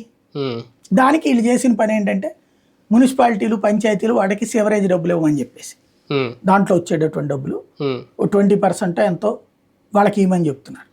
ఇది 100కి 80 రూపాయలు వస్తే అందులో 60 రూపాయలు 40 రూపాయలు వాళ్ళకి ఇవ్వమని చెప్పి ఆ విధంగా కాస్త స్థానిక సంస్థలకు పరిపుష్టం. అది రాజకీయపరమైనటువంటి అంశమే. ఓవరాల్గా సామాన్యుడికి ఒక బెనిఫిట్ ఏంటంటే, అంటే ఈ మీరు చెప్పినటువంటి పేదలు మధ్యతరగతి ఇల్లు కొనుక్కునేటప్పుడు, కట్టించుకునేటప్పుడు ఇదివరకటి రోజుల్లో అంటే కట్టించుకుంటే బెనిఫిట్. ఇప్పుడు ఇదివరకటి రోజుల్లో కట్టించుకుంటే అంటే కనుక ఇసుక 40,000కి తీసుకున్న వాళ్ళకి ఇప్పుడు 15-20 వస్తుంది. ఒకటి కట్టించుకున్నాడు మళ్ళీ ఇప్పుడు కట్టించుకుంటాడా? వాడు తిట్టుకుంటుంటాడు, నాకు అప్పుడు ఆ దరిద్రుడి మూలంగా 40,000 పడింది, ఇప్పుడు ఈయన వచ్చాడు కాబట్టి ఇప్పుడు మీరు అదృష్టవంతులు రా అని చెప్పుకుంటుంటాడు. అంతే. వాస్తవానికి డిప్యూటీ సీఎం అనే పోస్ట్కే గత కొన్ని ఏళ్ళగా వాల్యూ లేకుండా పోయింది. ఇంతకుముందు 5 ఉండడం, అంతకుముందు 2 అసలు డిప్యూటీ సీఎంలు ఎవరో ఏంటనేది కూడా ఎవరికి తెలియని పరిస్థితి. అలాంటి పోస్ట్ పవన్ కళ్యాణ్ గారికి ఇచ్చి దాని వాల్యూ పెంచారు, ఆయనకు కూడా అధికారాలు ఇచ్చారు, ఆయన కూడా డిప్యూటీ సీఎంగా ఆయన పాలనలో దుమ్ము రేపుతున్న పరిస్థితి. ఇది ఒక పార్టీ అధినేతగా ఒక కూటమిలో భాగస్వామిగా ఉన్నారు కాబట్టి ఇది సాధ్యం అవుతుందా, లేదంటే ఇది ఎన్నాళ్ళు ఉంటుంది? అంటే నిర్ణయాధికారం మీద ఆధారపడి ఉంటుంది. మీకు గతంలో చెప్పినట్టు మీరు అన్నట్టే చంద్రబాబు గారి టైంలో 2 డిప్యూటీ సీఎంలు ఎవరికి పెద్ద వాల్యూ ఉండేది కాదు. జగన్మోహన్ రెడ్డి అంటే ఉన్నప్పుడు వాళ్ళు కూడా ఏమి చేయలేదు. ఇప్పుడు చంద్రబాబు గారు ఉన్నారు. సీఎంలు అని తెలియదు. అదే అదే అంటే పేరుకి ముందు అది కూడా ఒకటి అదేది లెటర్ ప్యాడ్లో ఇచ్చారు, లేకపోతే విజిటింగ్ కార్డులో ఇచ్చారు, అంతే. కానీ వాళ్ళకి కూడా తెలియదు. ప్రోటోకాల్స్ అయితే ఉంటాయి వాళ్ళకి. అదే డిప్యూటీ సీఎం హోదా ఏముంటుంది, ఇంకో వెహికల్ ఎక్స్ట్రా ఉంటుంది, ఏమవుతుంది దాంతో? అదే ఎయిర్పోర్ట్ లో అది ప్రోటోకాల్ ఉంటుంది. స్పెషల్ గా వేపీ గ్యాలరీలు అది మామూలు మంత్రికైనా ఉంటుంది, డిప్యూటీ సీఎం అంత ఏముండదు, స్పెషల్ ఏముండదా? ఏముండదు, మామూలు మంత్రులకు ఉన్నట్టే ఉంటది.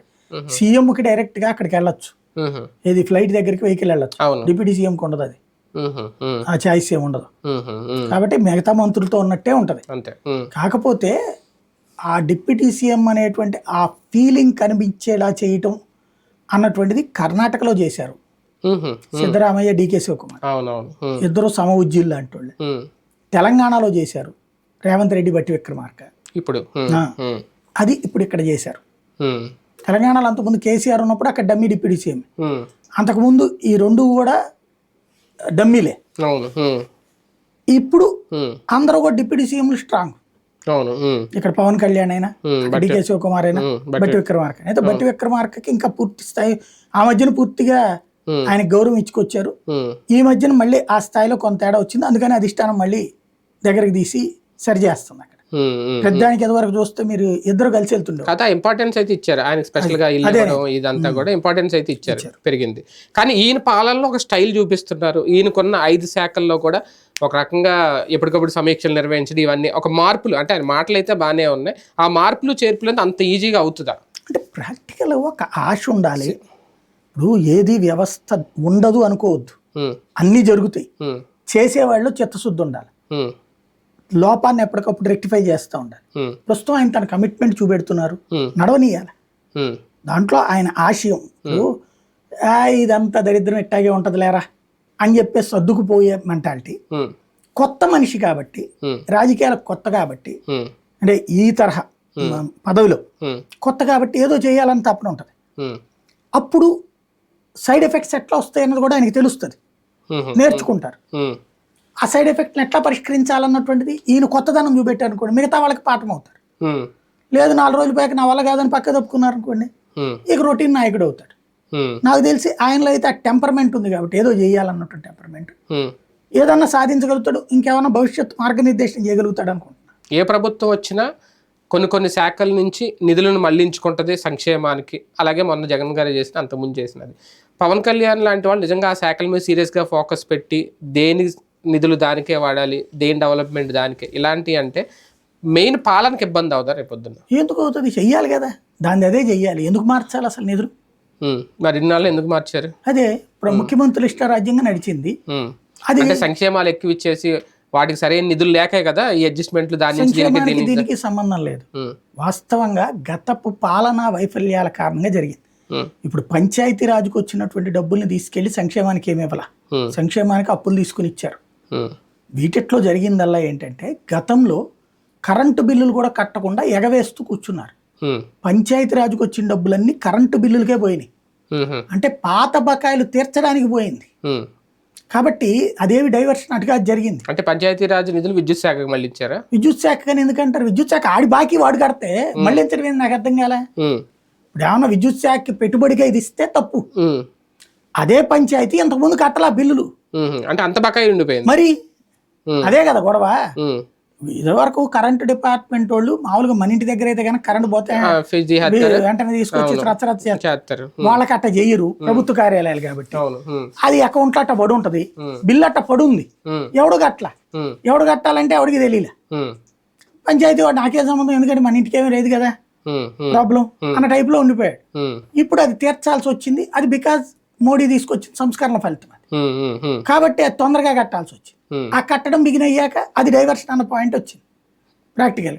ఇప్పుడు ఎలా సాల్వ్ చేస్తారు దానికి? కరెంటు బిల్లు కట్టాలి, ఈ డబ్బులు ఇటు రావాలి. ఓ రకంగా ఇప్పుడు ఈయనకి ఫెచ్చింగ్ ఏంటంటే ఫైనాన్స్ కమిషన్ నిధులు వస్తాయి. రెండోది ఇప్పుడు చంద్రబాబు గారు తీసుకొచ్చిన ఉచిత ఇసుక విధానం వలన దాంట్లో వచ్చేటువంటి సేవరేజ్ డబ్బులు స్థానిక సంస్థలకి అని చెప్పారు. అంటే 80 రూపాయలకి అంతకు అమ్ముతున్నారు ఇప్పుడు ఇసుక, 88 రూపాయలు, అందులో 40-50 రూపాయలు స్థానిక సంస్థలకి ఇస్తానన్నారు.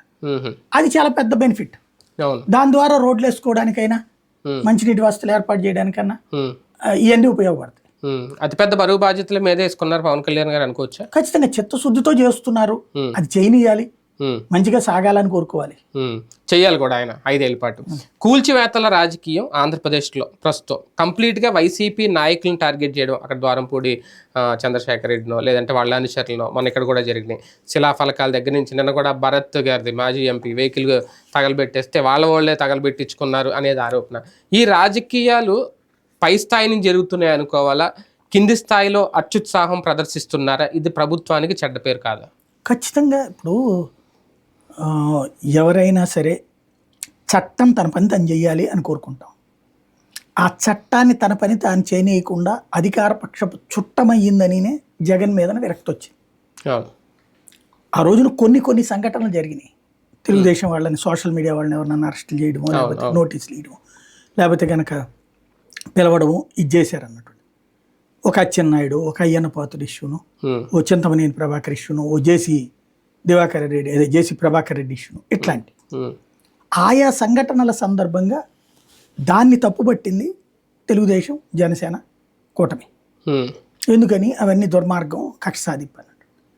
అది తప్పు పట్టిన వాళ్ళు అధికారంలోకి వచ్చినప్పుడు చట్టం తన పని తాను చేయాలి. ఇప్పుడు చట్టం తన పని తాను చేయట్లేదు. అప్పుడు ఎట్లయితే వైసీపీ వాళ్ళ మాట విన్నారో ఇప్పుడు అట్లాగే వీళ్ళ మాట వింటారు. వీళ్ళు తప్పులు చేయలేదా? ఖచ్చితంగా చేసినట్టే. వైసీపీ వాళ్ళు నో డౌట్. ద్వారంపూడి క్లీన్ చిట్టు, కాకానికి క్లీన్ చిట్టు అని మనం ఎందుకు ఇస్తాం? ఆరోపణ వచ్చినప్పుడు ఫేస్ చేయాలి. అయితే ఇది చట్టబద్ధంగా చేస్తున్నాం అన్నప్పుడు అప్పుడు కూడా చట్టబద్ధమే కదా. అయ్యన్న పాత్ర మీద కేసు పెట్టినా, అచ్చెన్నాయుడు మీద కేసు పెట్టినా, ఇంకొకరి మీద కేసు పెట్టినా కరెక్టే కదా. అది కూడా అక్రమాలే కదా. అంతే కదా. 2 గజాలైనా 20 గజాలైనా అంటే అప్పుడు చట్టం తన పని తాను చేసింది, దాన్ని మనం అంగీకరించాల, వెంటాడుతున్నారు అన్న. ఇప్పుడు సేమ్ మాట రిపీట్, తేడా వచ్చింది అంతే. కానీ టార్గెట్ కనిపించట్లేదు ఇక్కడ. అప్పుడు టార్గెట్ చేసినట్టు ఒప్పుకోవాలిగా. ఇప్పుడు ఇది టార్గెట్ అయితే అప్పుడు టార్గెట్ చేసినట్టు ఒప్పుకోవాలిగా. చట్టం తన పని తాను చేయట్లేదు. ప్రతిపక్షంలో ఉన్న వాళ్ళ మీద మాత్రమే చట్టం తన పని తాను చేస్తుంది. అధికార పక్షం వాళ్ళ దగ్గర చట్టం తన పని తాను చేయట్లా. ఇప్పుడు ఒక తెలుగుదేశం కార్యాలయం మీద దాడి చేసిన వాళ్ళని అరెస్ట్ చేస్తే ఇవాళ ఎందుకు అరెస్ట్ చేయాలి వీళ్ళు? ఇప్పుడు దేవినేని అవినాష్ మీదనో లేకపోతే ఆయన పేరేంటి అప్పిరెడ్డి మీదనో కేసు పెడితే అది ఏమని పరిగణించాలి మనం దాన్ని? అంతే కదా. కక్ష సాధింపు అనకూడదు. అది నా దృష్టిలో అది కక్ష సాధింపు కాదు. ఆనాడు చేశారు కాబట్టి ఇప్పుడు జరిగింది. ఆ రోజునే చట్టం తన పని తాను చేసుకుంటే ఉండేది కాదు కదా. ఏ రాష్ట్రంలోనైనా ప్రభుత్వాలు మారినప్పుడు ఇటువంటి టార్గెట్లు, ఇలాంటి ప్రతీకార రాజకీయాలు, అరెస్టులు, కూల్చివేతలు ఇవన్నీ కామన్ అయినా ఒక ఆంధ్రప్రదేశ్లో మాత్రమే కొంచెం ఎక్స్టెండ్ గానే కనిపిస్తున్నాయి. ఇప్పటిదాకా బీహారు, బెంగాలు, అంటే బీహార్లో ఇంత లేదు, ఒకప్పుడు ఉండేది. లాలూ ప్రసాద్ యాదవ్ టైంలో ఉండేది. బెంగాల్ ప్రతిసారి జరుగుతుంటది. బెంగాల్, కేరళ, యూపీలో ఇదివరకు ఉండేది. ములాయం సింగ్, అఖిలేష్ ఉన్నప్పుడు. మన బీజేపీ వచ్చాక ఏం తగలబెట్టలేదు ఎవరిని. యోగి వచ్చిన తర్వాత ఏం రాలేదా? ఏం లేదు. అది దేనికి? మర్డర్లు చేసిన వాళ్ళని, అరాచకాలు చేసిన వాళ్ళని. రాజకీయ కక్ష సాధింపు కాదు అది. క్రిమినల్స్ కి సంబంధించి. అంటే కబ్జా కూడా కాదు అది. అదో సామ్రాజ్యాన్ని నడపడం. కంప్లీట్ గా మర్డర్లే చేస్తారు, మానభంగాలే చేస్తారు, అక్కడ ఉన్న పోలీసుల మీద దాడి చేస్తారు. అట్లాంటి విభాగాలు వాళ్ళ మీద చేసింది. పొలిటికల్ గా మాత్రం ఆంధ్రాలో ఎక్కువ ఉందా కల్చర్? ఫస్ట్ టైం దాదాపుగా 90లలో వచ్చిన సంస్కృతి మళ్ళీ వచ్చింది. మనం మొదటి నుంచి చెప్పుకుంటుంది అదే. 90లలో ఫ్యాక్షనిజం, రౌడీయిజం కారణంగా గ్రామీణ ప్రాంతాలు, పట్టణ ప్రాంతాలలో ఈ ఇంటి మీద కాకి ఆ ఇంటి మీద వాలకూడదు అన్నటువంటి తరహా వాతావరణం ఉండేది. అలాంటి వాతావరణాన్ని కావాలని ఇద్దరు తెస్తున్నారు. అది మనం చాలా సార్లు అనుకుంది అదే. ఎందుకని అంటే ఎంత చేసినా జనానికి ఏదో ఒక అసంతృప్తి ఉంటుంది. దానికి సాక్ష్యం చంద్రబాబు ఇదివరకు అమరావతి చేశారా, లేకపోతే కనుక అదేదో పసుపు కుంకుమ ఇచ్చారా, లేకపోతే రుణమాఫీ అని కొంత ఇచ్చారా, ఇవన్నీ ఇచ్చినా కూడా ఓడగొట్టారు. ఇప్పుడు ఇతను ఎన్ని ఇచ్చినా ఓడగొట్టారు. అంటే ఎంత చేసినా లెక్క ఉండట్లా. కాబట్టి ఇక ఒక అటాకింగ్, డిఫెన్స్. ఇప్పుడు ఏంటి, జనాలు తను బతకాలంటే అవతలోడు గెలవకూడదు. ఇప్పుడు వాళ్ళ వైఎస్ఆర్ కాంగ్రెస్ పార్టీ వాళ్ళందరూ పోలరైజ్ అవుతారు. ఎందుకని? వీళ్ళ ముందు బానిసలుగా బతకాలి. వీళ్ళ దాడి అనేది మనం ఒక్క కోణంలోనే చూస్తున్నాం. గాయపడటం చాలా సింపుల్. తలకాయకి రేపొద్దున మళ్ళీ ఆయింట్మెంట్ రాసుకుంటే ఇది అవుతుంది. కానీ మనసుకి గాయపడుతుంది. ఒక్కసారి దెబ్బతిని అవమానపడ్డాడు, 10 మంది మధ్యలో కొడుతున్నారు, 10 మంది మధ్యలో తన్నులు తిని అవమానపడ్డటువంటి వాడు, తిట్టించుకున్నవాడు, అందరి ముందు అవమానపడ్డాడు, ఇవాళ అవతలోడి పెత్తనం ఉంది కాబట్టి ఓకే, రేపు వీడు ఊరుకుంటాడా? వీడోడికి పెత్తనం వస్తే అధికారం కోల్పోయామనే కసి, అధికార దాహం ప్రధాన కారణాలు అవ్వవా ఇటువంటి కూల్చివేతలకు కానీ ఇటువంటి దాడులకు కానీ? ఇవన్నీ ఇక్కడ గ్రౌండ్ లెవెల్లో నాయకుడి యొక్క ఆవేశాన్ని అణచడం అన్నటువంటిది బాధ్యతాయుతమైన ప్రజాస్వామ్యం.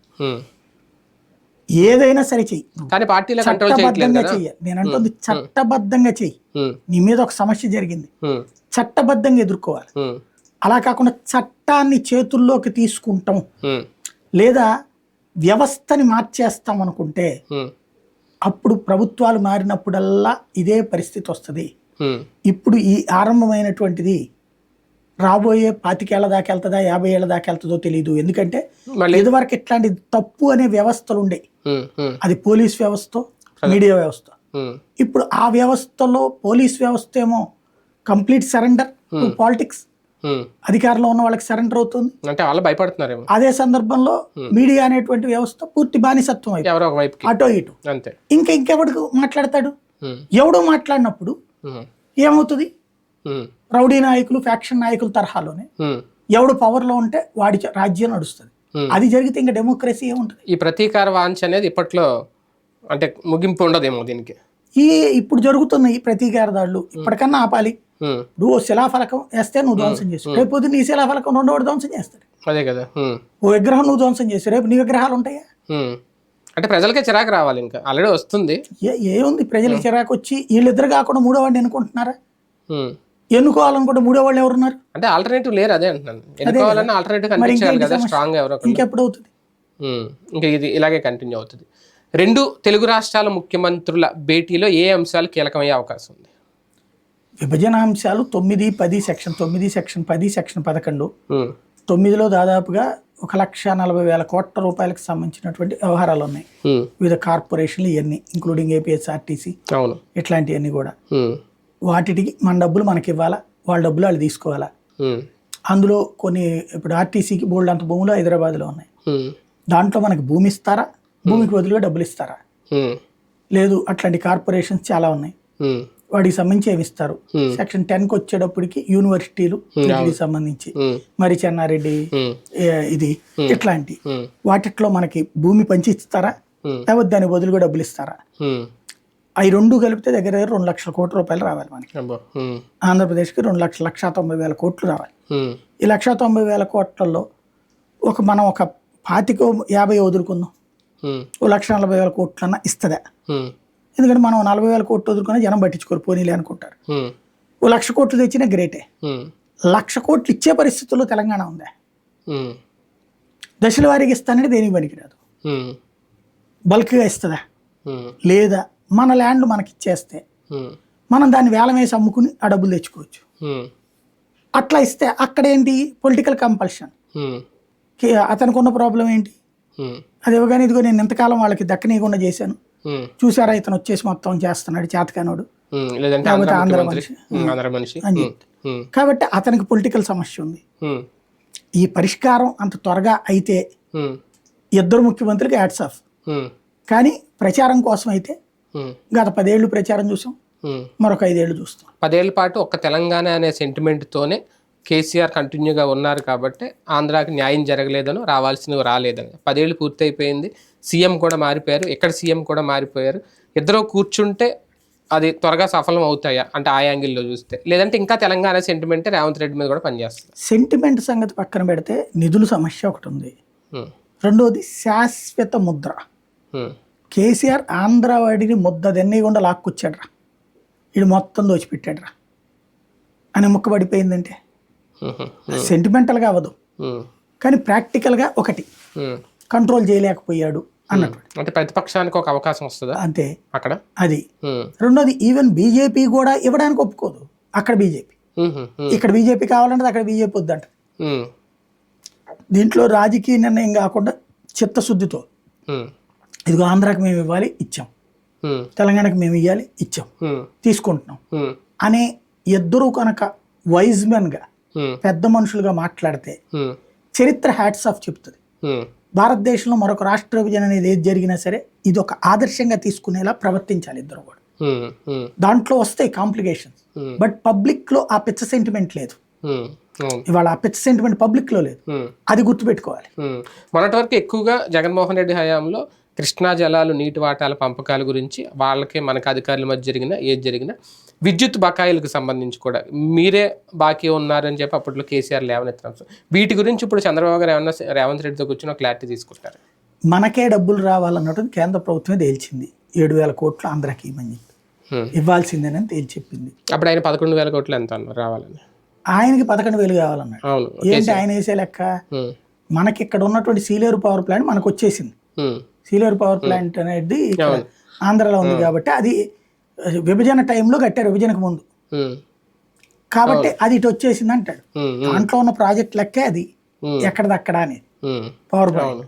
ఇంకా మళ్ళీ దాంట్లో ఏముంటది ఇక్కడ వాటా అంటే అప్పుడు అక్కడ వాటా ఇస్తున్నాడు మనకి హైదరాబాద్ వాటా మనకి ఇస్తే అప్పుడు అది అడగచ్చు. సీలేరు వాటా తీసుకు 9,000 కోట్లు తీసుకుని హైదరాబాద్ నుంచి ఏడాదికి 30,000 కోట్లు మనకి, ఎందుకంటే జనాభా ప్రాతిపదికన ఇచ్చింది అది. ఏడాదికి 55,000 కోట్లు హైదరాబాద్ నుంచి వస్తున్నాయి. అది దాంట్లో ఇచ్చేసి మనకు 38,000 కోట్లు ఇచ్చేసేయండి, 30,000 కోట్లు ఇవ్వండి పోయి ఇస్తారా? కాబట్టి ఆ యొక్క పాయింట్లు రైజ్ చేయడం తప్పించి ఏముండదు అందులో. ఒకసారి దేశవ్యాప్తంగా జరుగుతున్న రాజకీయాలు చూసుకుంటే లోక్సభలో రాహుల్ గాంధీ గతంతో పోలిస్తే చాలా అగ్రెసివ్గా ఆయన స్పీచ్ కానీ ప్రధానంగా భారతీయ జనతా పార్టీ అలాగే ఆర్ఎస్ఎస్ని లింక్ పెట్టి ఆయన చేస్తున్న టార్గెట్ రాజకీయం అనుకోవచ్చా? ఆయన ఎప్పటి నుంచి అదే మాట్లాడుతున్నారు. ఇప్పుడు పార్లమెంట్ లో ప్రతిపక్ష నాయకుడు హోదాలో అంటే ఈసారి డైరెక్ట్ గా హిందుత్వాన్ని టార్గెట్ చేయడం, వీళ్ళిద్దరిని లింక్ పెట్టి ఇంతకుముందు డైరెక్ట్ గా టార్గెట్ చేయలేదు అనేటువంటిదే చేస్తూ ఉంటాడు ఆయన. హిందువులకు సంబంధించినటువంటి కాబట్టి బయట చాలా సార్లు చేశాడు ఆయన. ఇప్పుడు పార్లమెంట్ లోపల కూర్చొని చేశాడు, అంతే తేడా. అది బేసిక్ గా నేను హిందువులను అంటలేదు, బీజేపీని ఆర్ఎస్ఎస్ అంటున్నాడు. మళ్ళీ వచ్చి ఉన్మాదము లేకపోతే కనుక హింస అంటూ మాట్లాడుకొచ్చాడు. ఎవరు హింస చేశాడు భారతదేశంలో? ఇంతవరకు హిందువుల ఆలయాలు కొలగొట్టబడ్డాయి కానీ వేరే వాళ్ళే లేదే. వెంటనే బాబరీ చెప్పారంటే బాబర్ అనేటువంటి వాడే కొలగొట్టాడు 1526లో. అప్పటి నుంచి ఇన్నేళ్ళు మూసుకు కూర్చుంది హిందూ సమాజం. చివరికి చట్టబద్ధంగా తీసుకుంది ఆ ల్యాండ్. ఆ రోజున జరిగింది కరెక్ట్ 92లో, అది తప్పనే అన్నాం. కానీ అది కరెక్ట్ అని చెప్పి కోర్టు తీర్పిచ్చిందే. ఆ భూమి హిందువులు కాకుండా పోయిందని కోర్టు ముందే తీర్పిచ్చుంటే అసలు అక్కడ దాకా వచ్చేది కాదు.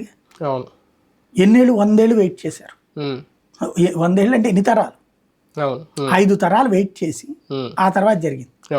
దాన్ని హిందువులు ఉన్మాదం అంటావు నెంబర్ 1. రెండవది ఉన్మాదం అనేది లేకపోతే కనుక హింస ఎప్పుడు వస్తుంది? నువ్వు నా మతంలోకి మారకపోతే నేను చంపుతా, లేదా నా దేవుడిని తప్పు అంటే నేను తప్పు చేస్తా అన్నట్టు. ఏ హిందువు సినిమాలు ఎన్ని ఎటకారాలు వస్తున్నాయి? మన దేవుళ్ళకి పెట్టే ప్రసాదాలు పులిహార దద్దోజనాన్ని కూడా కామెడీ చేస్తారు జబర్దస్తులు. మనం ఏమంటున్నాం దానికి? హింస అంటే అదే కనుక నువ్వు వేరే మతంలో అయితే తర్వాత నిన్ను బతకనిస్తారా?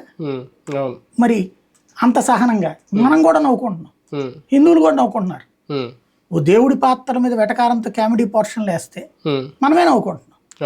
అలాగే పురాణ గాథల్ని ఇష్టం వచ్చినట్టు వక్రీకరించి సినిమాలు తీస్తుంటే ఎగబడి చూస్తున్నాం, అంతే తప్పించి అందులో ఉన్న తప్పు అంటలేదు.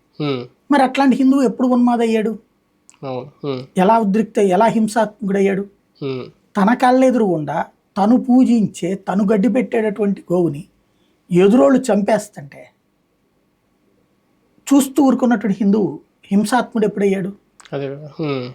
తన ఇంటి ముందు బాంబు పేలుడు జరిగి తన చేతులు పోతున్నా ధర్మం కావాలి, న్యాయం గెలవాలి, చట్టం ప్రకారం శిక్ష పడాలనుకుంటున్నాడు. కానీ దానికి బదులుగా వేరే వాళ్ళ ఎదురుకుండా బాంబులు పెట్టాలని ఎప్పుడన్నా అనుకున్నాడా? ఏ హిందువు అయినా బాంబులు పెట్టి ప్రయత్నించాడా? కాబట్టి అదేంటంటే దాన్ని నేను ఆర్ఎస్ఎస్ అనుకోను. ఆర్ఎస్ఎస్ ఎప్పుడైనా బాంబులు పెట్టిందా? ఆర్ఎస్ఎస్ ఎప్పుడన్నా ఇట్లా దాడులు చేయమందా? ఆర్ఎస్ఎస్ ఎప్పుడన్నా నువ్వు మతహింసకు పాల్పడమని చెప్పిందా? సమస్య ఎక్కడ వస్తుందంటే అయ్యా నన్ను తంతన్నారు అని హిందువులు అడుగుతుంటే ఓ బెంగాల్లో ఇదే కాంగ్రెస్ పార్టీ మూసుకు కూర్చుంటే, ఇదే కమ్యూనిస్టులు మూసుకు కూర్చుంటే అక్కడ హిందువుల మీద దాడులు జరుగుతోందని నిలదీస్తోంది, వాళ్ళ కోసం రక్షణగా నిలబడుతుంది. దాన్ని ఉన్మాదం కింద చెప్తున్నారు వీళ్ళందరూ కలిసి. అంటే చంపేస్తున్నా హింసిస్తున్నా చివరికి దేవుళ్ళని అవమానిస్తున్నా చివరికి దేవుళ్ళ పూజలు నిషేధిస్తున్నారే. అవును. నిషేధిస్తున్నా కూడా మూసుకు కూర్చున్నటువంటి అదేంటి అని అడగడం హింసట, అదేంటి అని అడగటం రెచ్చగొట్టడం అంట. ఇది ప్రపంచ వింత. కాకపోతే మన దురదృష్టం, ఇండియాలో 100 కోట్ల హిందువులు ఉన్నారు కానీ మనకి పెద్దగా శివునెత్తురు అట్టడిదేం ఉండదు. ఐఎన్డీఏ కూటమి ఏర్పడిన తర్వాత, మొన్న కాంగ్రెస్ పార్టీకి సీట్లు పెరిగిన తర్వాత ఒక మతపరమైన రాజకీయం హిందువుల్ని పూర్తిగా బీజేపీకి అంటగట్టే ప్రయత్నం కాంగ్రెస్ పార్టీలో లేదంటే ఐఎన్డీఏ కూటమిలో మొదలైందని ఏమన్నా అనుకోవచ్చా?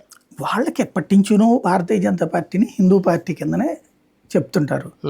కాకపోతే భారతీయ జనతా పార్టీ హిందూ అన్నటువంటి విధానాన్ని చెప్తుంది. హిందూ అనేది ఒక మతం కాదు, అది ఒక జీవన విధానం అంటది. హిందూ విధానంలో ఇక్కడ బ్రిటిష్ వాడు వచ్చి ఇక్కడ బతికాడు.